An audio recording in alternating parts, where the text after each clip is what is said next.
사연자분이 보내주신 이야기 시작해볼게요. 안녕하세요. 처음 있어서는 안 될 일을 알게 되어서 분노에 차올랐다가 복수까지 하게 된 제 이야기입니다.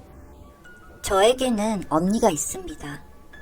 언니는 결혼을 한 상태였고 형부는 제가 정말 좋아하는 사람이었습니다. 너무 가정적이었고 제가 봐도 저희 언니에게 너무 잘해주고 있기 때문에 한편으로는 부러운 마음까지 들 정도였죠. 그런데 그렇게 잘하던 형부가 최근 들어 조금씩 이상하다는 생각이 들었습니다. 저도 느꼈지만 어느 날 언니가 저에게 와서 요새 형부가 좀 달라졌다면서 일이 바쁜 건지 속상하다는 이야기를 해왔거든요. 형부는 집에는 잘 들어오지만 귀가 시간이 조금씩 늦어지는 데다가 집에 와서도 할 일이 있어서 일을 더 하고 자야 한다며 언니와 각방을 쓰기 시작했다고 하는 겁니다. 그렇다고 언니와 아이에게 소홀히 하는 것 같지는 않은데 뭔가 묘하게 사람이 좀 달라진 것 같다는 그런 느낌이었죠. 그래서 언니네 집에 가서 어느 날은 저녁을 같이 먹자고 하면서 형부와 다 같이 식사를 했습니다. 언니는 아이 챙기느라 바빴고 형부는 자신이 설거지를 하겠다며 하다가 화장실이 급하다면서 들어가더군요. 전 식탁에 앉아서 차를 한 잔 마시고 있었고요. 급하게 화장실로 들어간 형부가 미처 핸드폰을 챙기지 못했는지 식탁에 휴대폰이 있더군요. 그런데 딱 그 타이밍에 카톡이 오는 겁니다. 전부 내용이 보이는 건 아니었지만 카톡이 미리 보기로 보였기 때문에 슬쩍 보게 되었죠. 그 카톡 내용은 이러했습니다. 오빠 보고 싶은데 우리 언제 볼 거야? 라는 메시지였죠. 뭐 여기까지는 형부의 친한 아는 동생이 약속을 잡고 싶어하는 것일 수도 있죠. 그러나 다음 메시지는 저의 지금까지의 심정을 완전히 확신하게 되는 메시지였습니다. 어제 좋았어. 푹 잘 쉬고 다음에 또 즐거운 시간 보내자. 즐거운 시간? 즐거운 시간이 뭐지 하고 몇 초 동안 생각했습니다. 마치 뇌가 정지된 것처럼 분명 내가 아는 쪽의 단어인데 머리가 아팠어요. 정말 가정적인 형부가 바깥에서는 몰래 여자를 만나고 다닌다니. 그러다가 저는 몰래 형부의 카카오톡을 열어보기로 했습니다. 평소 언니의 집에서 컴퓨터 작업을 할 때 형부 카톡이 로그인 되어 있다는 사실이 생각이 나서 전 그대로 컴퓨터 방으로 들어가 확인을 해보기로 했습니다. 그런데 정말 기가 막힌 내용을 발견하게 되었습니다. 형부의 카톡에는 다양한 여자들이 있었는데 카톡 내용을 쭉쭉 내리다가 저는 이상한 단톡방을 하나 발견했습니다. 키알스 회원 친목방? 키알스? 키알스가 뭐지? 처음에는 그냥 당구장이나 헬스 회원 친목방이겠지 했습니다. 하지만 그 단톡방은 제가 생각하는 그런 단톡방이 아니었어요. 온갖 음란한 얘기들의 도배창, 내일은 어디서 모임을 가지자는 얘기들, 남자들과 여자들이 성비를 맞춰서 만나서 놀고 하는 그런 그룹이더군요. 저는 대화방 내용들과 형부가 만나는 여자들의 대화방들을 빠르게 다 캡처해서 저의 핸드폰에 보내두었습니다. 그렇게 캡처하며 증거들을 확보하는데 처음 해보는 거라 이마에서 식은땀이 나고 있었고 그 이후로는 정말 형부 눈을 제대로 보기도 힘들더군요. 가정적으로 좋은 남자인 줄 알았던 사람이 고작 이런 인간이었다니 정말 실망스러웠죠. 그리고 그 메시지 중에 조만간 만남이 있을 것이라는 부분이 보였고 몇 월 몇 시, 몇몇 시에 땡땡클럽 룸에서 만남이라고 되어 있더군요. 저는 정말 만반의 준비를 하고 그 땡땡클럽 룸을 덮치기 위한 준비를 했습니다. 혼자서 덮치기는 조금 무섭기도 하고 두렵기도 해서 미리 연락을 취해둔 흥신소 직원분과 함께 클럽으로 갔습니다. 계속해서 떨리는 마음. 이미 다른 여자와 함께 있진 않을까. 만약 내가 엄청난 진실의 현장을 보게 된다면 그걸 언니에게 어떻게 말할까 하는 많은 생각들 때문인지 가슴이 계속 뛰기 시작했어요. 룸의 벽에 도청장치를 대고 들어보니 들리는 엄청난 음악 소리, 그리고 이상한 숨소리들. 뭔가 심상치 않은 생각이 들었습니다. 그리고 저는 흥신소 직원분과 룸을 따고 바로 들어갔습니다. 낯선 사람이 들어가니 난리가 한번 나더라고요. 야, 누구세요? 소리를 지르면서 놀라는 사람들. 룸 내부는 그야말로 아수라장이었습니다. 껴안고 노래를 부르는 사람들의 음란한 행위들의 종합판. 그리고 그 사람들 속에서 다른 여자와 헐벗고 껴안고 있는 형부가 보였습니다. 형부도 저를 발견하고서는 동그랗게 커진 놀란 눈으로 절 쳐다보더군요. 처제? 처제가 여길 어떻게? 처제, 이건 그런 게 아니야. 거래처. 그래, 거래처에서 어쩔 수 없게. 어떻게든 변명해보려는 형부에게 다가가서 입을 확 비틀어 버렸습니다. 그리고 형부를 껴안고 있던 그 여자의 머리채를 잡고 바닥으로 내동댕이 쳐버렸죠. 미친 거 아니냐면서, 왜 그러냐면서 놀라는 여자. 제가 그 여자와 형부를 조지는 동안 빠르게 사진을 찍고 증거를 수집해 주시는 흥신소 사장님까지. 계속되는 소란에 클럽 보안팀에서 저희를 쫓아냈고, 저는 그 순간에도 헐벗은 형부를 놓치지 않고 끌고 바깥으로 나왔습니다. 우리 언니 두고 어떻게 그런 짓을 할 수 있어요? 언니가 당신에게 어떻게 했는데? 어린 나이에 시집가서 당신 아이까지 낳아준 우리 언니예요. 당신이 뭔데 우리 언니를 두고 바람을, 그것도 음란한 클럽에 가입해서 매일 이런 짓을 하고 다닐 수 있어요?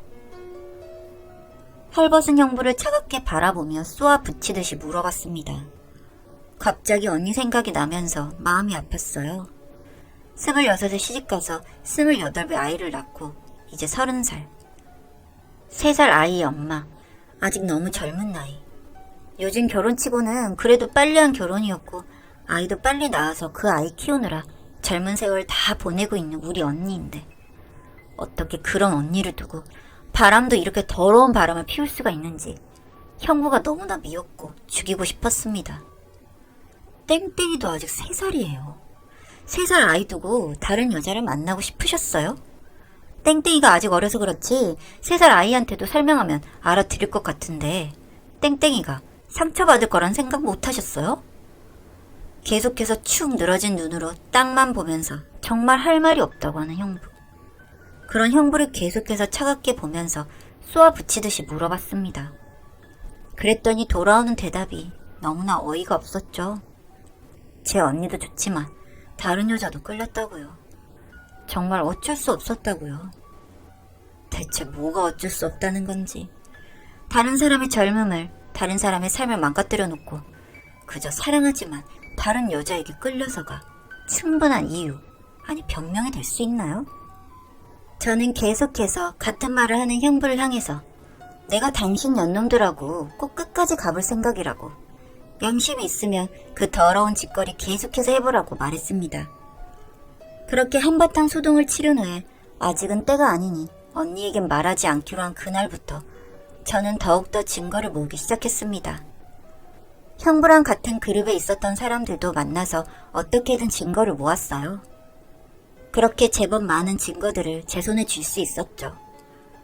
증거들을 보고 나니 하루빨리 형부와 자주 만난 그 여자를 어떻게든 해버리고 싶은 마음이 굴뚝 같았습니다. 하지만 집에서 남편에게 사랑받는 줄 알면서 하루하루 즐겁게 예쁜 조카와 함께 살아가고 있는 우리 언니. 우리 언니가 많이 상처받게 하기는 너무 싫었어요. 저는 처음에는 언니에게 말하고 당장 이혼을 시킬 생각이었습니다. 하지만 이혼하면 바로 다른 여자에게 갈 것 같은 쓰레기 같은 남자, 형부. 저는 제대로 참교육을 시키고 언니에게도 말해서 제대로 이혼하게 하는 게 좋겠다는 생각이 들었어요. 그날로 저는 머리를 쓰기 시작했습니다. 여러 궁리를 하던 중에 한 가지 방법을 써보기로 했어요. 저는 연기과 쪽을 나왔고 남자들에게도 인기가 많은 친구 한 명에게 저의 계획과 함께 저희 언니와 형부 사이의 이야기를 전했습니다. 처음에는 무슨 이런 일이 다 있냐면서 그래도 이런 일은 못 도와줄 것 같다는 친구도 결국에는 꼭 끝장내는데 도움을 주겠다면서 저의 프로젝트에 가담해 주었습니다. 저는 일단 그 친구를 그 클럽에 가입시켰습니다. 아니나 다를까 나이도 어리고 예쁘게 생긴 친구는 클럽에서 인기가 많더라고요. 매일 이상한 아저씨들이 본인하고 어울리려고 한다면서 극혐이라는 친구. 친구에게 조금만 더 참으라고 정말 제대로 보상해 주겠다고 하면서도 친구에게 이런 일을 시키게 돼서 미안한 마음이었습니다. 빨리 형부만 꼬셔서 참교육만 시키면 되니까 빨리 끝내버리자고 친구와 다짐을 하고는 그렇게 몇 주를 보냈던 것 같습니다. 그런데 형부가 의외로 쉽지가 않더라고요. 이 여자는 뭐지? 하는 눈빛으로만 친구를 보는데 이거 계획이 틀어질까 싶어 걱정하던 찰나에 형부가 입지를 보이기 시작했습니다. 그리고 친구는 그때를 포착해 확 당기더군요. 그런 노력 덕분이었는지 제 친구와 형부는 연인이 되었죠. 제가 놀랐던 건 저에게 그렇게 한번 들키고 나서도 여전했다는 점이었는데요. 솔직히 가정을 지킬 생각이었으면 다신 그런 일을 안 하는 게 맞지 않나요? 이런 생각까지 드니까 정말 더욱더 분노감이 차올랐던 것 같습니다.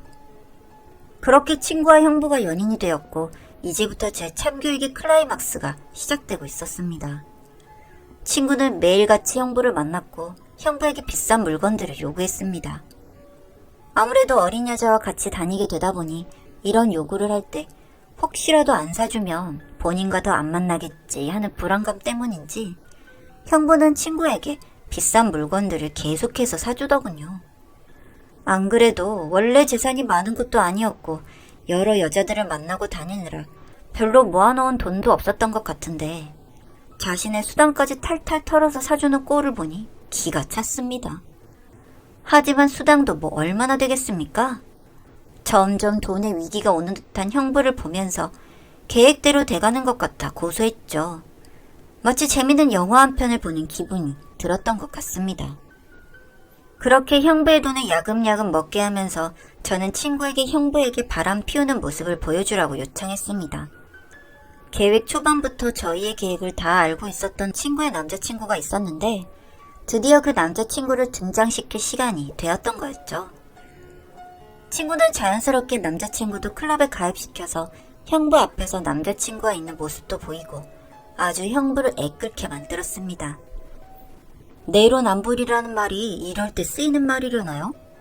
그럼 제 친구에게 왜 다른 남자를 만나냐면서 본인은 뭐냐면서 나이 많은 남자 무시하냐며 찌질이 같은 모습을 보여줬다는 형부. 정말 쪽팔려 죽겠더라고요, 제 친구한테. 그렇게 서서히 저희의 계획이 마무리로 가는 시점이 다가왔습니다. 그날이 될 때까지 얼마나 마음을 졸였는지 모르겠습니다. 끝이 정말 시원하고 달콤하게 끝나기만을 바라왔었으니까요. 그리고 이제는 언니에게 말할 때가 되었다고 생각을 했고 그렇게 언니에게 이제까지 이야기를 전했습니다. 언니는 정말 놀랐는지 몸까지 덜덜 떨면서 제 이야기를 듣더군요.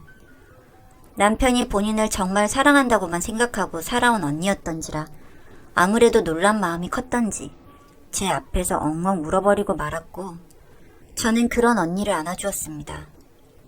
언니는 저에게 왜 미리 말하지 않았냐면서 그래도 자신을 위해서 이렇게 시원하게 복수를 해주려 했다는 게 너무 고맙다고 하더라고요.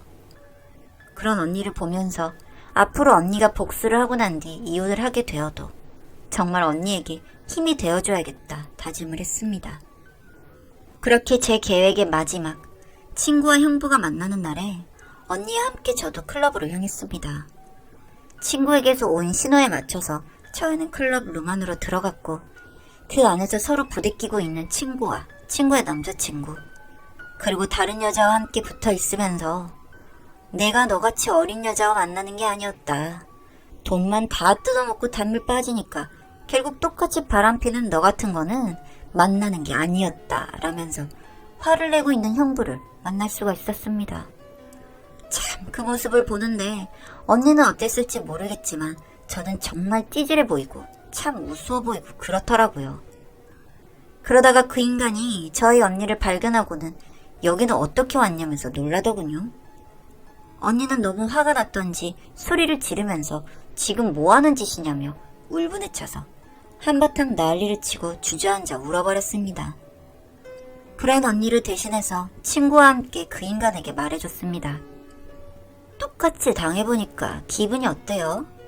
당신도 한 번쯤은 느껴봐야 할 것 같아서 나와 내 친구가 함께 시나리오 좀 써봤는데 영 똑똑치 못한 분이라 딱 그 꼬임에 빠져들었네요. 그런데 이게 끝이라고 생각하지 마세요. 여기서 당신이랑 놀아난 여자들과 당신 모두 개패드 패고 털어줄 작정이니까요. 앞으로 정신도 똑바로 잡는 게 좋을 거예요. 여차하면 나한테 당하게 되실 테니까. 그리고 소송 준비도 같이 하셔야 할 겁니다. 제 말이 끝나자마자 저와 언니의 발목을 붙잡고는 용서해달라고 빌고 비는 그 인간. 거기에 눈물까지 흘리는데 참 가관이었습니다. 처음에 주의를 줬는데도 뭐 하나 반성한 것 없이 똑같은 짓을 저지른 그 인간에게 저희 언니가 미쳤다고 용서를 해주겠습니까? 저희 언니도 똑똑한 사람이었는데요. 그렇게 그 미친 인간의 개소리는 가볍게 씹어주고 저희는 2차전을 진행 중에 있습니다. 이혼 소송과 상간녀 소송까지 진행 중이에요. 우리 언니의 인생을 망가뜨리고 여기에 아이 인생까지 흠나게 만든 그 인간들을 절대 용서할 수는 없죠. 끝까지 탈탈 털어주고 밟아주려고 합니다. 그리고 언니와 아이, 그리고 저는 하루하루 행복하게 살아가려고 합니다. 물론 언니의 상처가 아물기 위해서는 시간이 필요하겠지만 말이에요. 여기까지 제 이야기 들어주셔서 감사합니다.